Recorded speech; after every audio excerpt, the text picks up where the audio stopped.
তো এখানে দেখো আমি আর আমার বোন দুজনে বেরিয়েছিলাম কিছু জিনিস কেনাকাটা করতে। তো যাওয়ার পথে এখানে দেখো একটা প্যান্ডেল সামনে দেখলাম, তৈরি এখনো হয়নি, তো ওটাই গিয়ে আর কি দেখে আসলাম। বক্তৃতা আছে,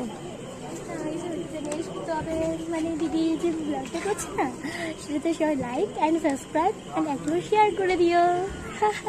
কোনটা নিয়ে যাবে?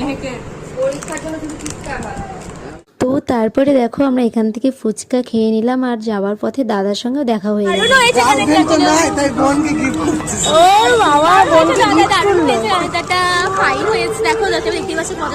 এখন এখানে আমার বোন একটু বক্তৃতা দিবে, সেইগুলো তোমরা শোনো।